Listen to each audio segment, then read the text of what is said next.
No. There must He's be played no. rook g5. No, he hasn't played rook g5. This has rocked the chess world. It's a story of world chess champion Gukesh Domoraju playing black and playing such a solid opening here. Nodibek Abdusattorov, his opponent at the Wimbledon of chess, Tata Steel Masters tournament. But the way the game proceeds, the finish to it had everyone reeling. The commentators thought there must be a mistake on the transmission.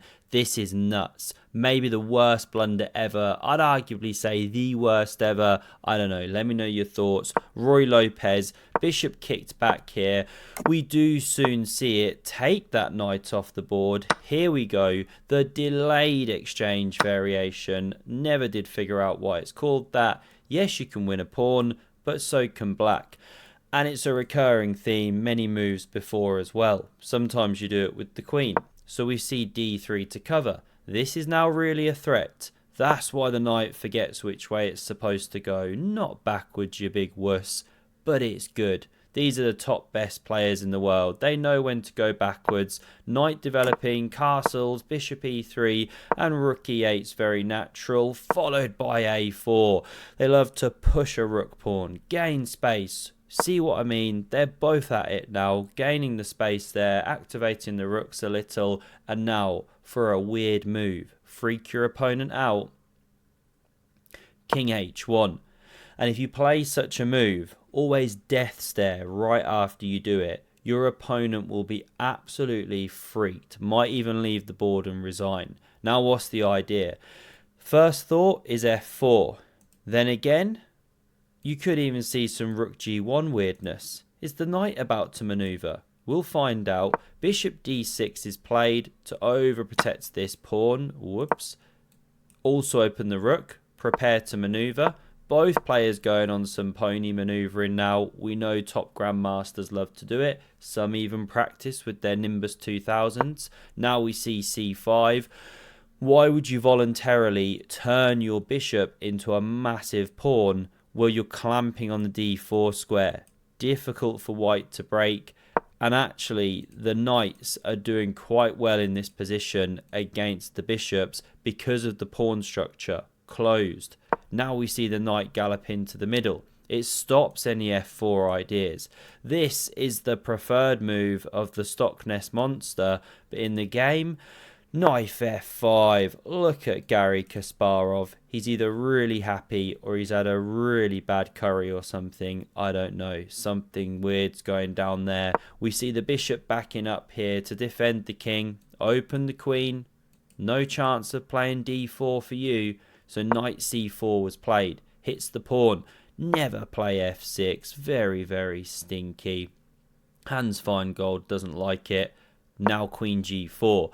And it's a very aggressive setup that Nodibek's going for here. Really taking the fight to the world champion. The king steps off the x-ray. Natural. Queen g3. Stepping off that x-ray. Very natural. Pawn b6 solidifies the structure. Natural move. Helpful move. And now this is Nodibek for you. Aggressive. Guess what he played here? h4. What an aggressive move. Andrea's spinning the beats. It's Harry the H-pawn, as Simon Williams would say. He was in studio with Jovanka. What to play in response? Well, g6 is really strong. You could start hopping, of course, but this one kicks the knight out. We see it head for h6, and don't blunder your queen. Not ideal. So we see queen d7, covering f7. Now knight back to g4, threatens a second fork, so bishop covering here. f3, a wonderful pyramid or party hat pawn formation, and bishop a6. Prepares, well, we're going to see the double pyramids on the board. Absolute scenes down there in Tata Steel. It's by the seaside. Some people dropped their ice creams when they saw this. Rook a8 centralizing, and h5 is such a cool move. You can't live with that one, just ripping open the file for free, or even going h6. Then you can crash through. So takes is best. This is the point. You now jump. You now headed for f5. You've opened the g file. But hang on, who does that actually favour? We get bishop takes on c4, a natural exchange. Remember, the knights were doing well in this closed structure. Bishop takes on h6. Bishop recaptures.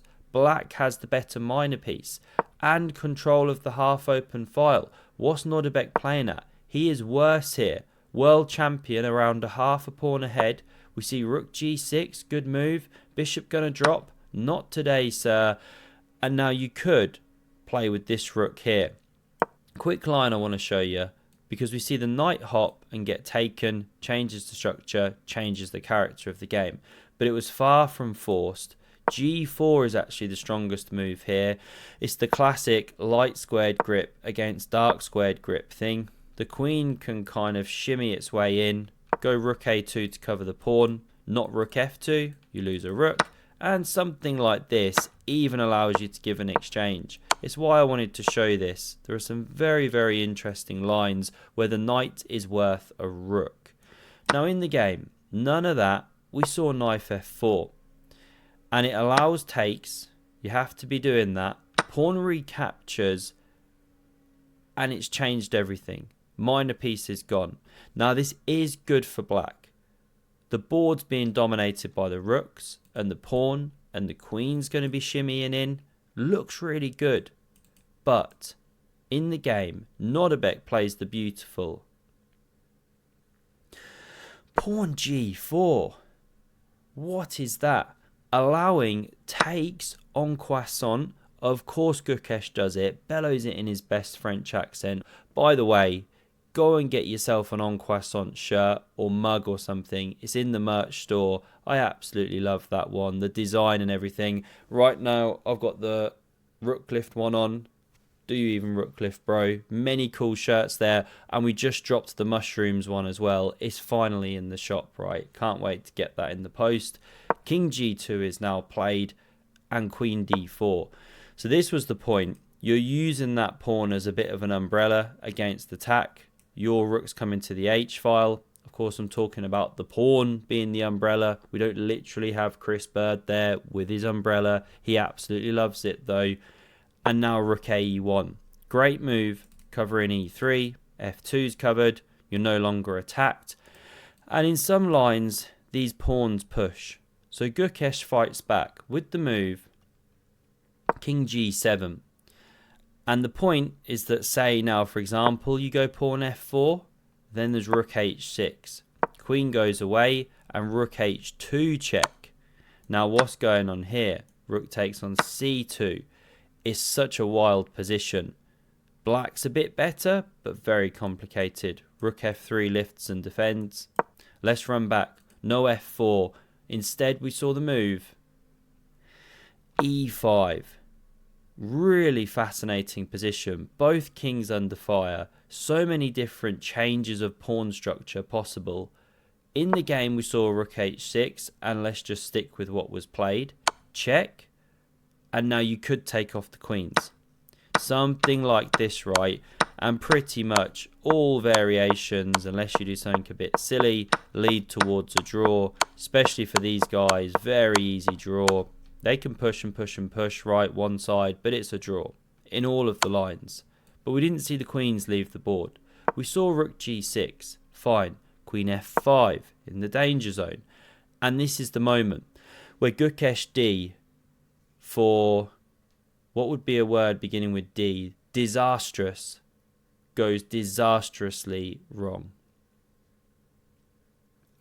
He plays the shocker, rook g5, and it loses the game on the spot because Nordebek responds with just queen f6 check, of course, and we saw resigns instantly. You go away with the king, only square, and you lose an entire rook with check. Such a shocking move. Now, clearly, this is what Gukesh saw, and you're fine. Takes with the queen, game goes on. But he just completely overlooked this until he played the move, then instantly saw it, of course. Maybe they are queen takes queen, rook takes. Okay, he's played a move. What's he What played? did he play? What did he play? He played pawn takes pawn. Now, this is probably okay as well. Are you sure? And white has decision. Does he take with a queen No, or he's with played a rook? rook g4. Oh, hang a minute. So, hang a minute. Rather than pawn takes pawn, No. There must he's be played no. rook g5. No, he hasn't played rook g5. Oh, He has played rook He's just g5. blundered. Whoa. Whoa. He's just blundered. Oh, No. my words. Gukesh can't quite believe it. Oh, my words. He just blundered. He forgot about queen takes f6. That is unbelievable. Unbelievable. Poor guy. Really feel for him. What should he have played here? Many moves can be played. You could take. You could play rook f8. Black's absolutely fine. White's also fine. It's just the game.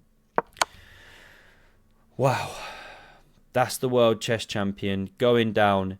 If you want to see me getting absolutely spanked by an 80-year-old in 23 moves, pure embarrassment, then do have a look at the video on screen. It's a members only video, so that's the only thing. But if you do want to support the channel, get a little bit more epic cheese, then it's very much appreciated. And there'll be these new videos dropping every week, so it's a great chance to actually see a bit more chess and get a nice little logo by your name. I'll prioritize responding to comments, everything like that.